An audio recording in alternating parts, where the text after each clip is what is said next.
Hey everyone, welcome back to the channel. Today I've got a story that's been weighing on me for a while. A story that made me confront one of those questions we all secretly wonder about.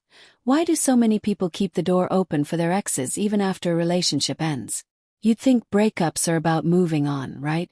But somehow, so many people still let their past linger. Texting, calling, even meeting up like nothing happened. Maybe I'm just old-fashioned, but for me, once it's over, it should really be over. This story is about how everything fell apart between me and my fiancée, Laura, and how her inability to close that door changed everything. I met Laura years ago, long before anything romantic happened. Back then, she was trapped in a toxic relationship with a guy I'll call Mark. He wasn't just difficult. He was controlling, manipulative, and unpredictable. I remember seeing her walk on eggshells around him, one moment laughing nervously, the next recoiling from his anger. I saw her anxiety, her restless nights, the way her phone would buzz and her stomach would drop. I never interfered. I knew she had to leave on her own terms. And eventually she did. Watching her walk away broke my heart in a different way. I could see how fragile she was, how lost she felt, but she made the choice to reclaim herself. I became her friend. Not a savior, not a secret admirer. Just someone she could rely on without fear of judgment or pressure. We spent hours talking, walking, laughing about small things, slowly building trust. And then, months later, something shifted. I asked her out. Nervously. Tentatively. To my surprise, she said yes. The relationship ignited quickly. Maybe it was because we already had a deep emotional connection. Or maybe because we both knew what we didn't want in a partner. Within a year and a half, we were engaged. We moved in together. First, life felt perfect. We cooked meals together, stayed up binge-watching shows, went on long walks around the neighborhood, debated over silly things like whose turn it was to do the dishes. Every moment felt intimate, safe, grounded. I believed we were building a love that would last. Then one ordinary evening, everything changed. I couldn't find my phone. I searched the kitchen, under couch cushions, behind pillows. Nothing. Out of habit, I grabbed Laura's phone to call mine. And then I saw it, Mark's name. Recent calls. Not months old, days old. My stomach sank. My chest tightened. My heart pounded in disbelief. I opened the messages, hoping I was wrong. I wasn't. They had been texting casually like old friends, laughing, chatting, sharing. My mind raced. After everything he put her through, why? I confronted her. Why are you still talking to him? Laura froze, startled. It's harmless, she said. We're just talking. He reached out. He needed someone to talk to. Felt disbelief. After everything. After what he did to you. You promised me he was gone from your life. Her eyes softened. If it makes you feel better, I'll cut contact. I promise. I wanted to believe her. Maybe it really was harmless. Maybe things would go back to normal. But they didn't. Over the next few weeks, I noticed small, subtle changes. Laura, who had once been relaxed about her phone, became protective of it. It went everywhere with her. Pockets, bag, even bathroom trips.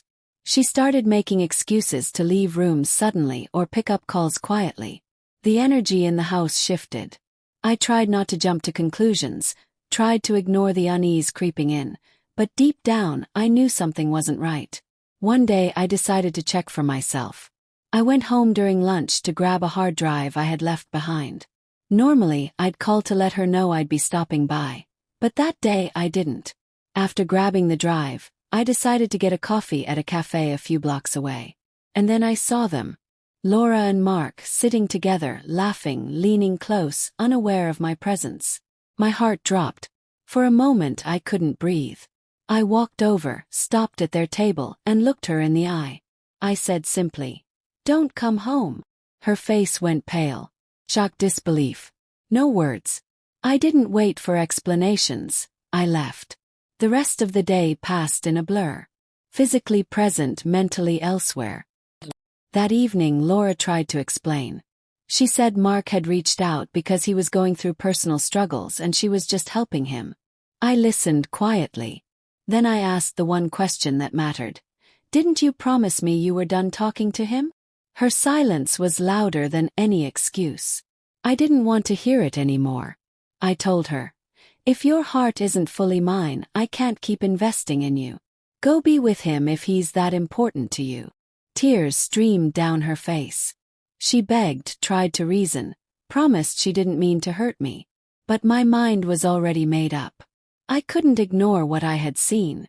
She packed a few bags and left, going to her parents' house. Days later, she still hadn't collected the rest of her things. Called her in. She arrived, probably expecting reconciliation, only to find the house prepped and ready, empty. The reality hit. It was truly over. She called, texted, tried to guilt me, insult me, even said Mark was better than me. I didn't respond except once. Go be with him. That was it. Silence followed. I sat with the aftermath, feeling both sadness and relief. Sadness because I genuinely loved her and saw a future together. Relief because I finally saw the truth, not as I wished it to be but as it actually was. Here's what I learned. 1. Trust is everything. Once broken, it's difficult to rebuild. 2. Set boundaries early. If something feels wrong, speak up immediately.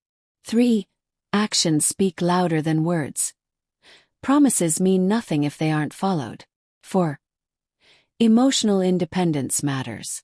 You can't build a future with someone tethered to their past. 5. Walking away is sometimes necessary. Staying in a broken relationship hurts more than leaving. Leaving wasn't giving up, it was protecting myself. So that's my story. If you were in my shoes, what would you have done? Was I too harsh, or did I make the right choice? At the end of the day, relationships are about choices. Choices to trust, to protect yourself, and to recognize when someone else's heart isn't fully committed. I want to hear your thoughts. Drop them in the comments below. And if you liked this story, don't forget to subscribe for more real-life experiences that make you think about love, trust, and life's hard lessons.